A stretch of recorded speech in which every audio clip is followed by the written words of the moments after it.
everybody. Welcome to the SOAR podcast. Actually, it's the school podcast. It's part of the SOAR program. For a lot of you that have listened in the past, we used to be the WAR podcast, and we have since become the school podcast. And today is our first episode. I got my buddy Jake on here with me today. Jake has been a student in my SOAR program and done just a hell of a job, become a good friend of mine. And he's on his path and journey to becoming a SOAR life coach, which means essentially he will have the opportunity to do the same thing that I do and we all do here, is working with the substance abuser, teaching them to lift weights, train in a gym, our nutrition course, and then our spiritual course. And so he's on that journey right now, and I'm excited to have him on. And LT, we got LT here. I wanted to introduce him if he can. What's going on, guys? You know I'm in the background hanging out. So LT, me and him met a month or so ago, and he's producing all of our. We've partnered our programs have partnered. He runs a little program, nonprofit that he's developed and started that you'll hear more about. And so we've joined, and he's producing all of these, and it's really going to be a nice experience for the guests and me and everybody viewing because of the nice production he's offering. 100%. Yeah, Dustin, thanks for letting me be a part of this. This is awesome. Yeah, bro. So that's kind of where we're at. We plan on putting these out once a week. So 11:45, they're going to go live. And then what day did we talk about releasing them, like the podcast throughout the week? Probably Mondays. And we'll get more consistent, but we plan on being consistent. So here we go. Session 1 of the school podcast. So Jake, what's up? Well, not much. Just, like dealing with anxiety. Never done this before. Yeah. And, we were sort of admittedly short notice, but I'm feeling pretty good. Yeah. Well, what do they say in recovery, man? Do it scared. Yeah. I was scared too. I'm actually really a little uptight with all these lights and like seriousness. Yeah. I'm not used to it being this serious. You know what I mean? But well, so I wanted to talk to you a little bit. Me and you become good friends. I've always admired what you're doing, and you're what brought you into, let's start there. What brought you into the SOAR program? Maybe tell people, why you reached out to me and what was going on at that time period of why you need to come into SOAR. Well, I've been dealing with a lot of stuff over the last couple of years. But it was actually interesting. One of my kids is in some court stuff right now. Right. And his judge, she's been paying attention to our journey and knows that fitness is a huge component of my life. And she actually hooked me up with USARA. Right. And when I went to USARA, Trevor out there, he listened to my story because I relapsed in last week of February. Right. And it was a really big deal. It was a week, but it was the most traumatic experience of my entire life. Like I know what full-blown insanity is now. Right. And it was meth, right? It was meth, yes. Right. And it wasn't even a little taste, like a little preview. It was bad. It was rough. It was nasty. Right.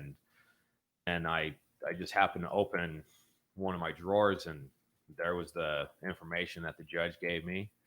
And so I went to USARA, and I talked to Charlie, I talked to Trevor, and Trevor listened to my story, and he said, I think I know a place that'll be real good for you. And and then he just said SOAR. Right. Like, go check out SOAR. Right. And so I called Frank and met you at the gym that day. I never forget it. You were sitting in that tree.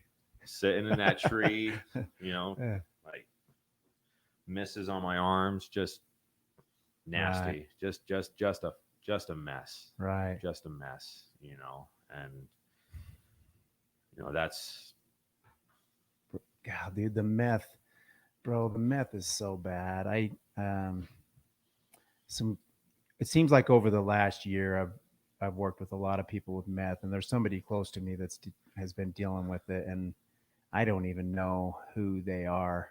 I mean, that drug right there to me it's too bad, because I've seen people who work in the construction field, and it seems like it makes them somewhat productive.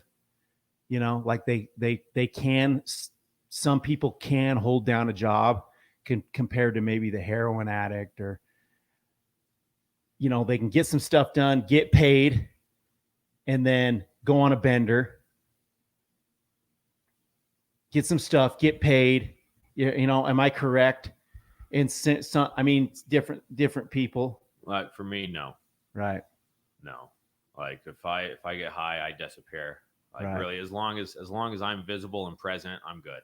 Like, Right. if you can see me, I'm good. But really, like, I've been putting in a lot of work over the last few years. I've been in counseling consistently since 2017. I've been working my butt off to Right. change my lifestyle, change my thinking. Right.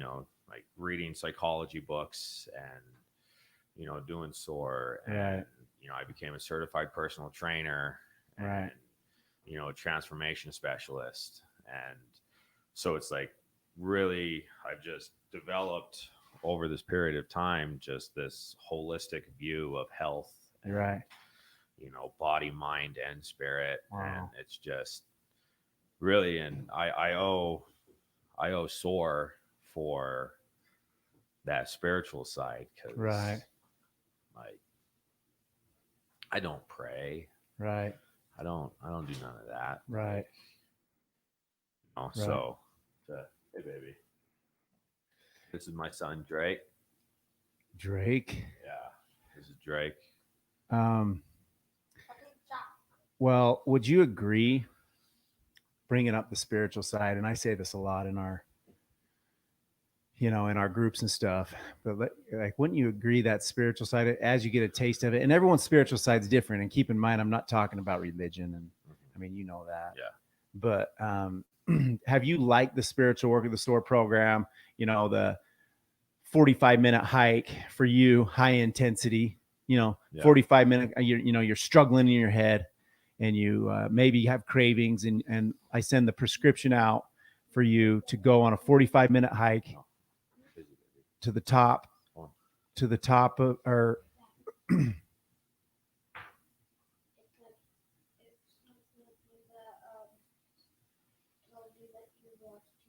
Okay.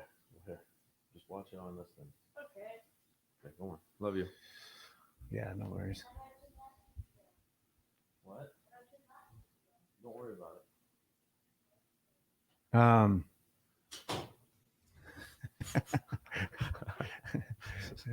I'm not going to apologize. Yeah, no, it's good. You got your kid with you. But the spiritual experiences, that's the bread and butter.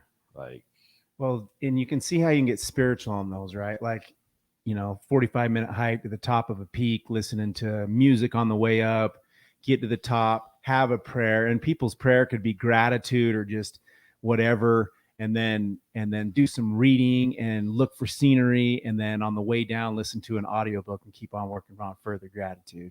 Yeah. You know what I'm saying? Yeah. Like, I don't know, like when we did that Hidden Valley, and I don't know, I just wanted to get, and I got. Yeah. Yeah. Right. Got to the top hammock. That was Yeah. where the spirit was right in my hammock while I was waiting for everybody else. Right. It wasn't even like a competition thing, like with anybody else in the group. It was just, that's like, I'm here to do some hard shit. Yeah. Like, savage. Some savage work. So right. Like, really, I reward myself with that hammock. People tease me. Chris called me Hammock Jake the other day. Right. But Like I earn my time in that hammock, Right. and that's sort of, it's spiritual for me to know that I just did some really hard stuff, Right. whether it's a 5-hour walk, 3-mile run, climbing a mountain, just got done with a training session, here in the morning, and walk home Right. and just hammock a little bit, you know, Right. like I do my best to earn my sleep. Right. Yeah, I like that. What you said when we before you came into war, had you been going on a good run of sobriety? Or before you came into SOAR, had you been, sorry, everyone listen, I might say war often because a lot of people know we used to be Workout Addiction Recovery, and we just rebranded to School of Addiction Recovery. So if I say war, it's the same thing. But prior to so before your relapse, had you had some time? Yeah. I'd had about 6 months. Right. I've been going through a lot of stuff, like the end of a relationship, just worrying about my kids, just like really high intensity, like emotions, like really just a lot of worry. And I've been working really hard to overcome stuff, but we're all human. Right. Like I got overwhelmed, and I couldn't deal with hurting anymore. Like every day was just sun up to sundown was just constant pain. And I didn't know what I knew what I could do to fix it, but it was just opportunity came up one day to just not feel anything. Oh. And then a week later, I'm being put into a full body bag by the police because I'm running through the street thinking I'm being chased by folks, and then put out by EMTs.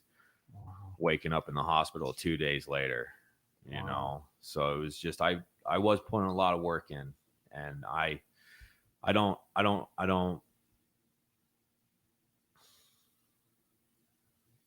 grateful it happened. Right. Like I'm glad that happened, because they talk about how relapse is a part of recovery. Right. It's true. If you're missing pieces of your life in your recovery, then you're pretty bound to fall back into old patterns. You Right. can't think your way into better living, but you can live your way into better thinking. Wow. So I just had there was a couple more aspects that I needed to address, and turns out this one was a spiritual, because I was working on my emotional and my mental and my physical. I was just missing that one. Wow. I'm sure there's more pieces that are yet to be revealed, but bro, isn't that wild how so you'd been working, so that's why I got so much empathy for the drug addict, right? So you talked about that all this hardship going on in your life, and you're irritated in your brain, and it's hard, and then something pops up, and it's like almost you want that pain to go away so bad, and there's something, the reward that could help you just escape for that long, and the consequences of if you do it, but it still would be worth it. You know what I'm saying? Yeah. That's such a shitty, that's so sad that there's substances out there that can help that much. You know what I mean? Mm-hmm. But also cause that much harm. Yeah. I always thought that about opiates, bro. I remember standing at a pharmacy, getting ready to get my script filled, and being so excited. Literally, I remember standing there just it was the most, I would have missed Christmas morning with my family to be at that. That was you know what I'm saying? I really literally, or the time, the time I took my little girl with me to pick up when she was 3 to a Barnes and Noble, and she was 3, and my drug dealer, the dude bringing me pills, didn't show up for like four hours, and I'm at the Barnes and Noble, and dude, I'd still be waiting at Barnes and Noble if he wouldn't have showed up. You know what I wouldn't leave. I remember looking at the cars driving up, like just like obsessed with every car that pulled in to see if it was him. Like that's, and my little girl is sitting there crying, wanting to leave, hungry, and like, well, something else happened. You know, you talked about you appreciated your relapse, or it was a kind of a blessing. Well, so I'm leaving that experience. I'm leaving that experience with my little girl, and she's sitting in the back seat, and I'm driving, and I got him, and so I'm like, so now I'm like back to reality, and I'm thinking, holy shit, like what am I doing? Like I look back at my little girl, and she's looking at me like with this disgusted look, like she's like looking at me like you know, she knew what I was up to. And I remember I got this little glimpse in my mind, like you're never going to know your little girl. She's never going to know who her dad truly is if you keep this shit up. You know what I mean? Yeah. But that's that, you know, we talk about it in here all the time, the rewards of like a substance abuse. Like obviously because we crave it and there's a reward linked to it, and they're powerful, you know? So now we're trying to find these new rewards through your hike to get into a hammock, you know, and they're better rewards, but it took you suffering a little bit to get the reward, right? Yeah. I don't know. And I don't know, that's sort of part of the reward for me too, because just that, you know, pain train, Right. like just that, like I don't have to run in the middle of the day, Right. you know, but that's what I've been doing when Right. I miss my training in the morning, you know, and I'm still working out like some things to make sure that I can get here at 6 a.m. Right. You know, like basically murder myself every single day. But so I don't know, some people call me a masochist, but I like running in the hottest parts of the day because it gives me a reward, because I don't see anybody else running. And it's not an ego thing. It's just that this sucks. This is a hard thing to do. Like, and then it's not like I run, I carry my backpack, you know, it's like 20, 25, 30 pounds. I carry it everywhere. I run with it. I ran, you know, smashed up that mountain with it, you know, Right. making it even more difficult. Right. And it's just, I know that at the end, I've just done something very physically demanding, physically challenging, and I won. I got it. Wow, dude. So it's so cool. I appreciate you because that's how I've used it. You know, I struggle. You know, everyone, you know, thinks me, you know, like, I mean, no one uses this program more than I do. You know what I mean? And you know, I've dealt with relapse. I relapsed in 2016, you know, and I got this whole thing going. And so I haven't been perfect, and I've had my struggles, and I've learned that a lot of mine are when I get resentful or overly competitive in my mind. Like I was brought up as a kid who played competitive sports, I was going to play professional baseball. I was going to be a collegiate athlete, you know, that from the second I was 10 years old, I was going to do that. Mm-hmm. That was kind of built into my mindset. And so all those things happen. I was always really competitive, and I'm learning now that that can get in the way. It leads to ego, and it leads to resent. It can lead me to having some serious resentments, like, you know, getting, you know, building out these scenarios about people, or getting just twisted up in my head about, you know, could even be about my wife, or I could be mad at Austin, or, you know, or just whoever. And but is where I'm going with this is like, and I know that is what fuels me to take myself out of reality. Like I get so irritated, and then I hate myself. I'm like, I hate how I'm acting right now. So this happened 3 weeks ago. I was swimming with my kids, and I was negative around my family. Frank and Wes were there at the pool too, and I was negative towards them, and they all can feel it. I mean, when I'm in that mood, everyone walks around on eggshells around me, and I can feel it. So I was just like, dude, I'm out. Like, I hate how I'm acting. I don't know how to change it. I'm sorry. I can't just. So I hottest part of the day. It's like 100 degrees. I go for a jog.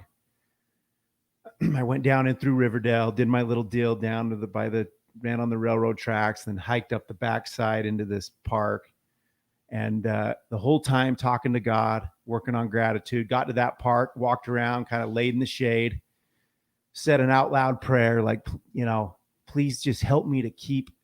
I'm of no use to you right now, to anybody right now carrying this type of mindset. Please help me get straightened out. So I'm walking back through, dude. And next thing you know, that charity comes back into my heart. I'm texting my wife. I'm texting everybody. Hey, just love you guys.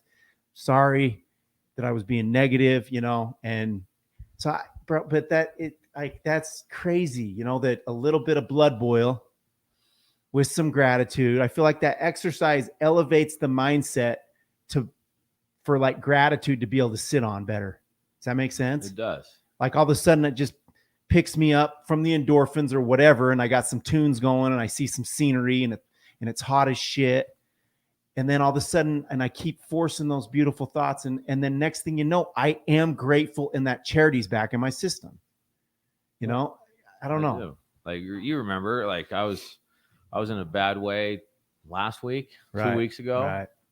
Posted because I'm not done with counseling. I'm right. about to start EMDR. I'm about to start neurofeedback and get into some like trauma modalities and stuff.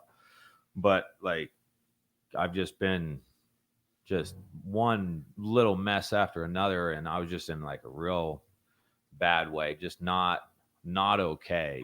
Like it wasn't even one of those situations where it's like, I just want to go get high or just have a beer or whatever. It wasn't anything like that, but I just wasn't okay. And like called me from Wyoming, right? And I really appreciate that, And you're like, just what's up, dude? And it's like, let me talk. And it was like, now go run a mile and do 50 burpees. Text me after. Okay. I ran. I don't know. My emotions allowed me to run that mile as like without stopping. Right. Like just at like 80, 90%. Right. And then burpees. Like smashed to a point I was laying. I laid on my porch for like 30 minutes twitching. And then posted just like, you know what? I love you, dudes. Like posted on crew. Yeah. Just that gratitude pulled you out of it. Yeah. So it's interesting, and it's tough to be. So I always have been, since I met you, you're an intense dude. I knew that would work. Right. You talked about, you are an intense dude, and it's a beautiful personality trait. I think it also works against you in some ways, just like it works against me in some ways, my competitive nature. But the thing also is we need to learn, like, it's maybe not always appropriate to go just kill ourselves in exercise either. Like there's other ways to orchestrate stress. I'm into these spiritual walks in the morning where I get out with my music and walk around this inner city down here and daydream and read a little while I'm walking, and that, that type of stuff does a lot for me too. You know what I'm saying? Where like I'm beat up, because you talked about it. I know you get beat up pretty good because you're always, you are intense and you go hard. But I've learned to like the slowness. Eventually, as we get sober, like our spiritual work will be able to take on a heightened level, because you're going to start, your financial life will come up as well. And that's hands down true. Like, why wouldn't it? Your foundation of health is going to grow and grow, and you're going to get stronger, even financially. And then next thing you know, you're buying a mountain bike. So now you're able to like go and do your spiritual work on a sick ass bike. You see what I mean? Mm-hmm. I haven't gotten there yet with a bike either. I want to, but I'd like to add that to my spiritual work. Same thing with like skiing. I'd love to get back into skiing and be able to add that in as well. You know what I mean? Mm-hmm. That's pretty sick though. You know, and that's why I like the walk from my house down here in the morning. Yeah. I like the walk afterwards home. Right. You know, and me and Drake and we spend a lot of time walking, and we'll go to the river and we'll go to the park, and you know, we'll just walk. You know, or like he doesn't want it. He's not feeling like going outside. It's like, okay, like you want anything from the 7-Eleven, and I'll just walk over there listening to music and, you know, practice spirituality. Yeah. You know, and it's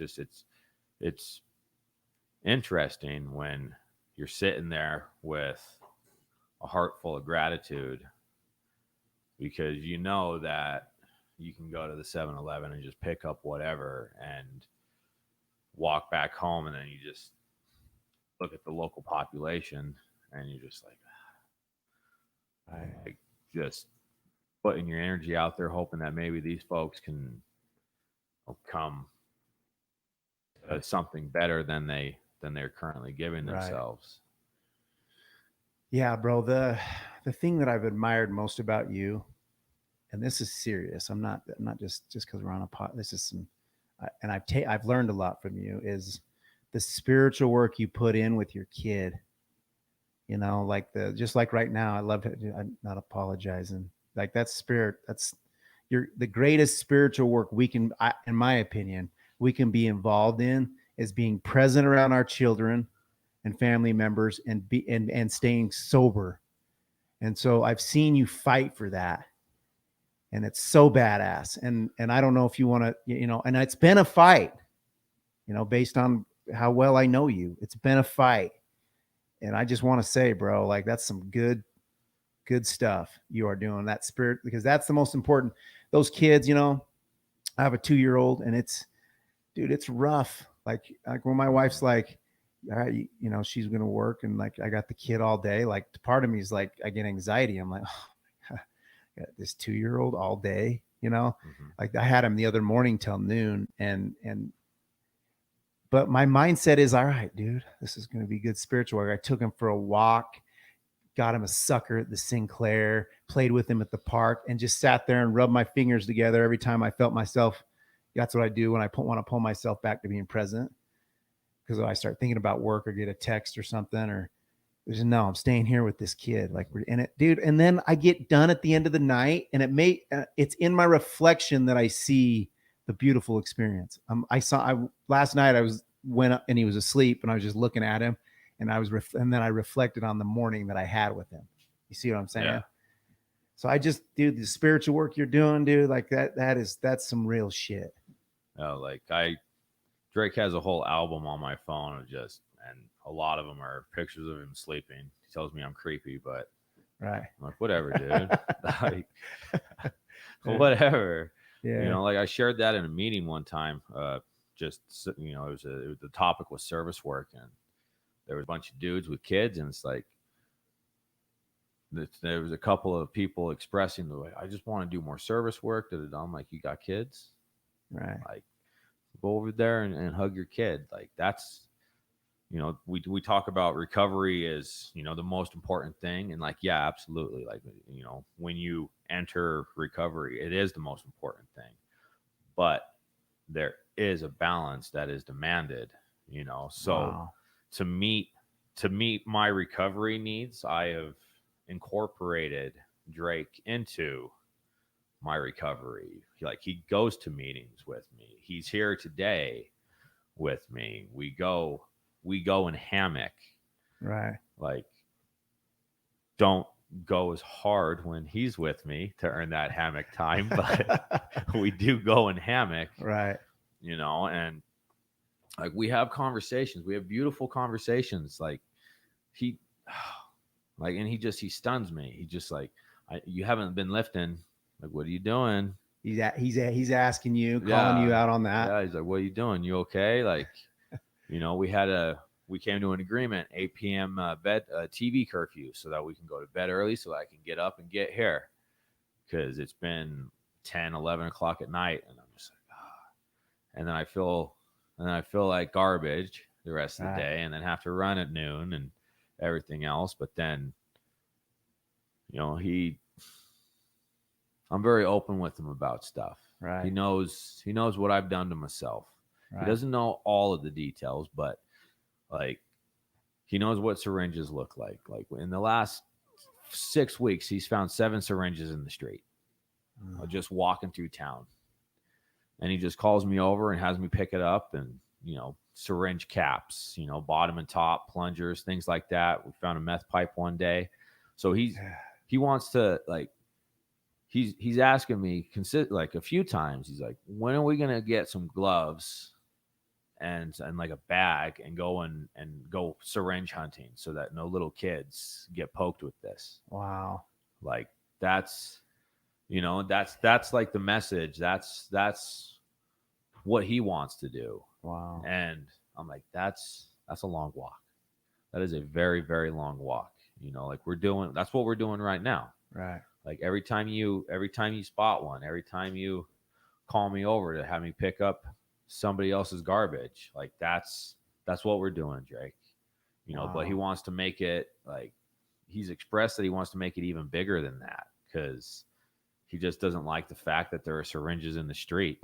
Right. Like at all, and I get it. I don't either.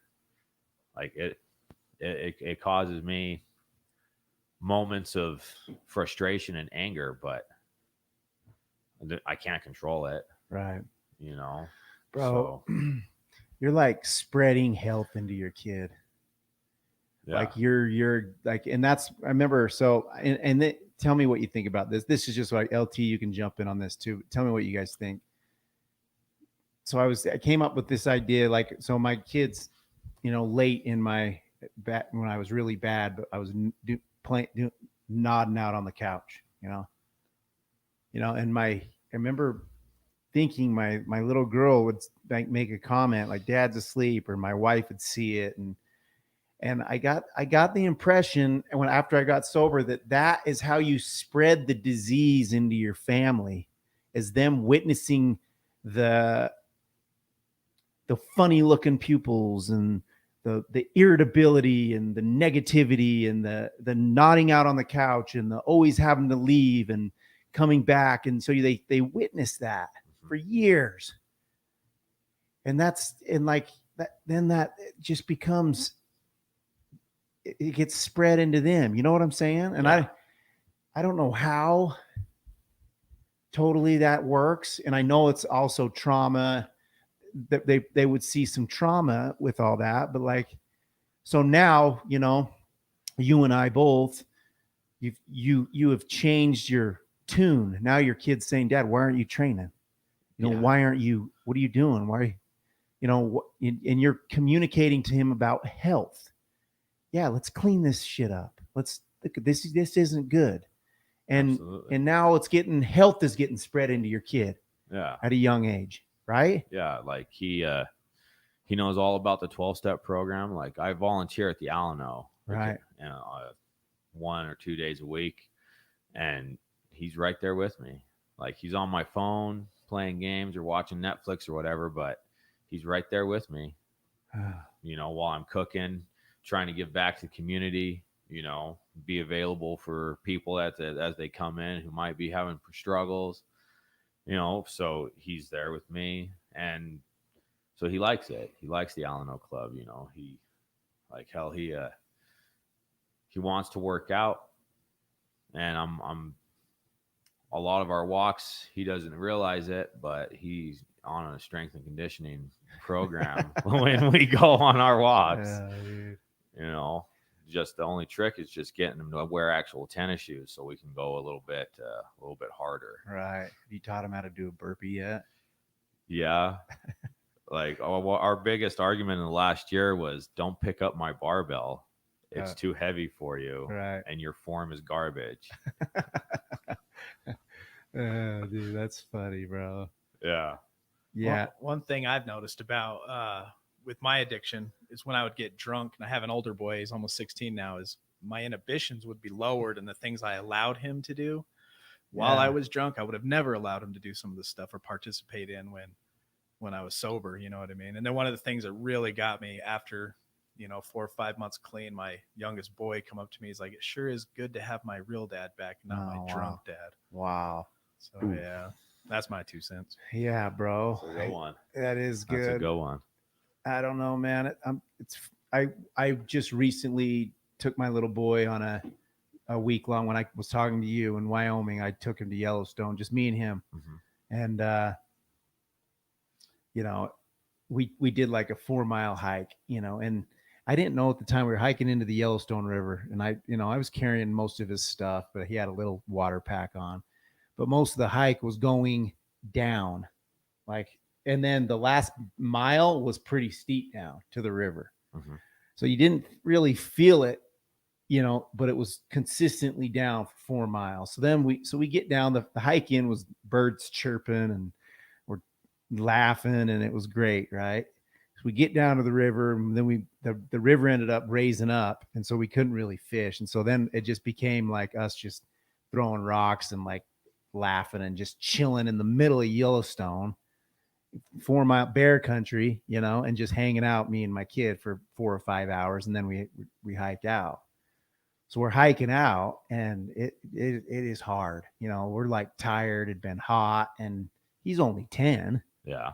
So like, we'd probably hiked around on the river for a mile, and then we hike out, and we're about a mile out, bro. And he bends down and he says, Dad, I'm going to puke.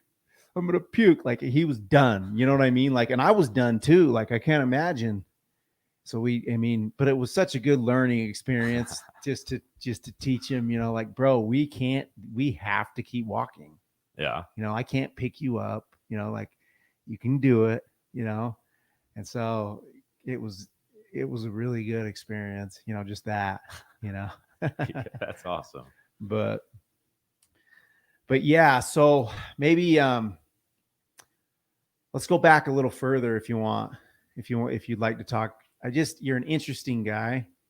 I've always found you interesting because of your knowledge and your intensity about becoming the best version of yourself. And so I want to try to show everybody why. Okay.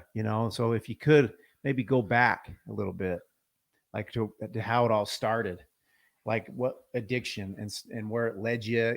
We talked earlier this morning, maybe we'll start with this, but I truly believe that we're enrolled in the school of addiction, not the program, but like, I talk about all the time that maybe we were going to be this way, drug addict. We're going to be substance abusers and struggle in our minds and trauma and in a hard situation. But through that hard situation, if we make it through it and we become coaches like you're becoming, now you are put in a position to help other struggling students. And I think that's what's happening to you, like some of the school you've been through, jail. Okay. I want to tell people the type of schooling you've gone through to get to where you're at. Well, so when I was a kid, my father would drink. He would drink, and then so I witnessed a lot of domestic violence when I was a kid. Right. He'd come home drunk, and it didn't end well, And then like my mom, I understand. Like, I get it. She used to beat the shit out of me. Most of the time I had it coming. Like, majority of the time I had it coming. But I'd get my ass kicked, and I recognize now that it was her fear. Like, my dad come home drunk, angry, kick the shit out of her. So she kicked the shit out of us if we made a mess, because right. She was afraid and trying to protect herself. Right. So I forgive her. I don't know if she's watching right now. I did send her a link, but I forgive you, Mom. Like, right. You're good. Is your mom Sheila Lowe? Yeah. Yeah. She commented on here, "Hey son, so very proud of you." So like she had her own stuff that she was dealing with too. So I do and have forgiven all of that. But then when I got into high school, I was a victim of a sexual predator for a few years. He was a friend of the family, and it just really sort of fucked me up. Right. he had me convinced that he was going to kill my family if I ever said anything. So that sort of led me to the streets. And then the nightmares and the way that I would feel led me to meth, because then you don't have to sleep. Right. There's no sleep, hypervigilance. You know, as long as I was awake, I was safe because I could run, you know. But then that escalated to jail, prison. Between 2005 and 2012, I spent more time in prison and jail than I did on the streets. Right. You know, and then October 14th, 2012, the day this guy here was born, and that's when I really started to get serious. Wow. You know, like, yes, I white knuckled it for a long time. I, you know, still struggled. I would relapse occasionally. I was trying to do it on my own, you know, while also being in a non-supportive relationship. Right. Here, have a seat over here. Smooth Platty.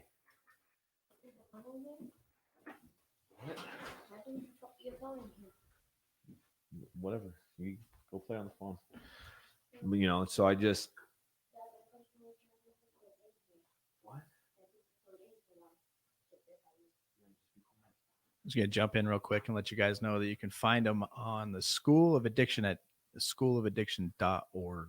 And these podcasts will be coming out every Saturday at 11:45 about ish. Yeah. So Drake was born. You know, I still had some relapses, still had some troubles. And then in 2017, we were moving out of a house that we were in. Me, my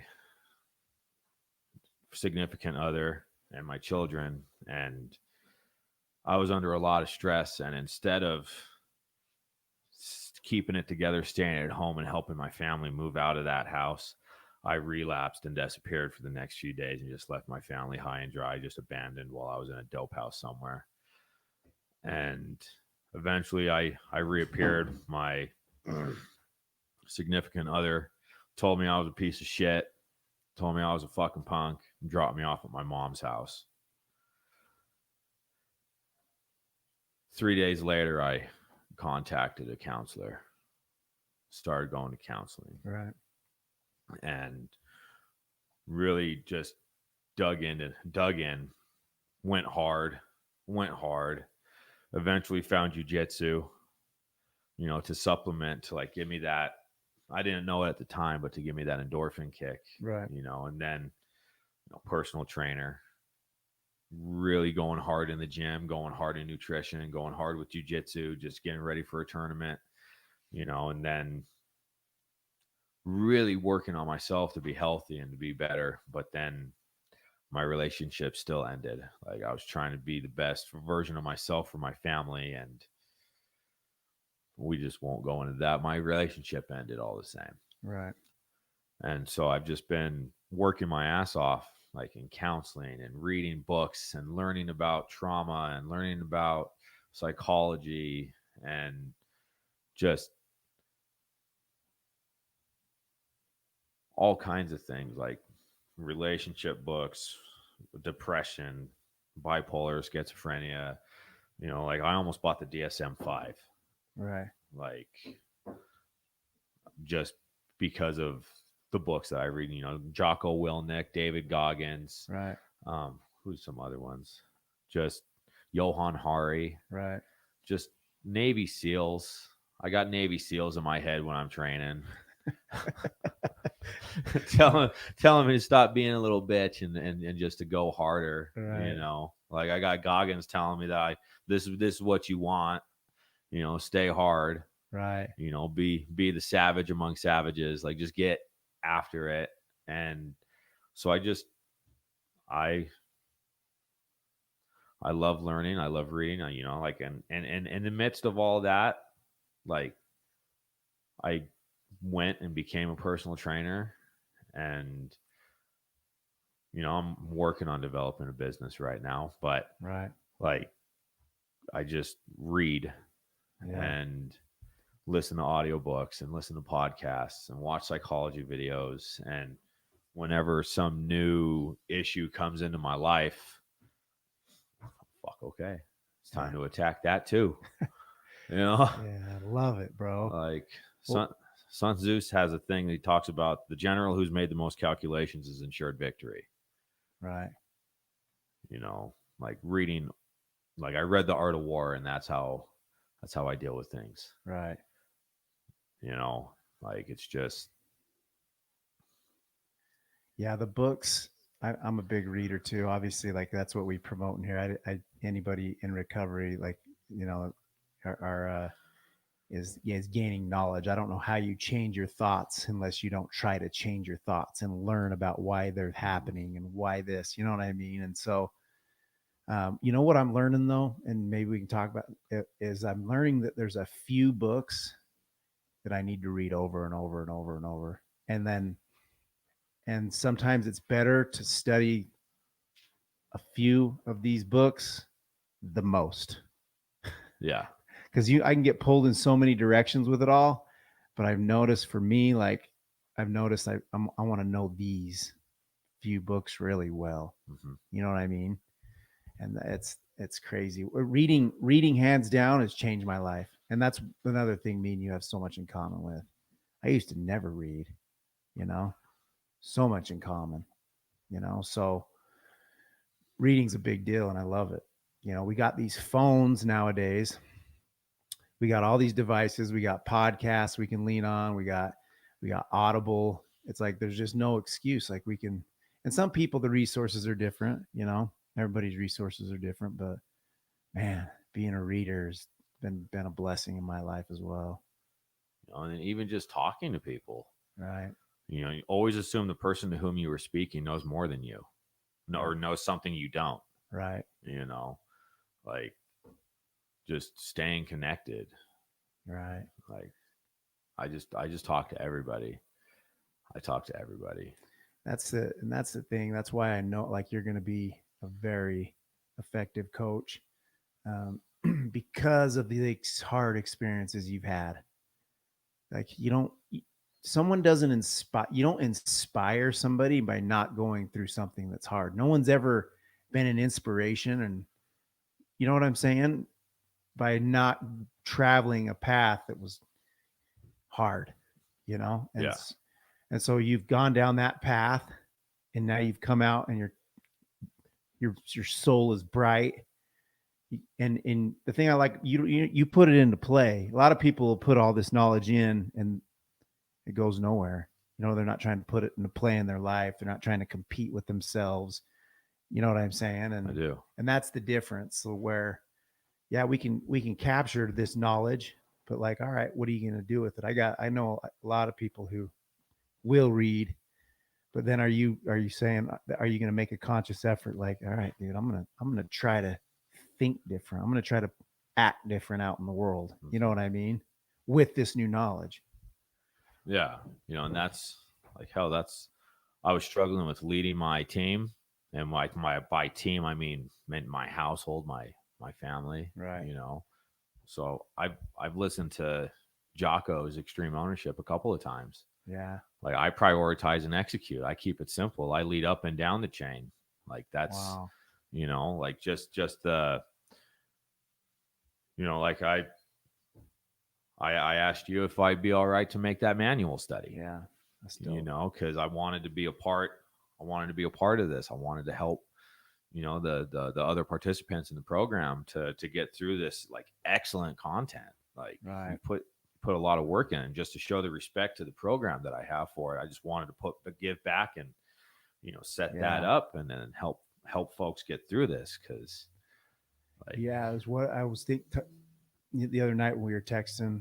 I was thinking that we make that a part of the program.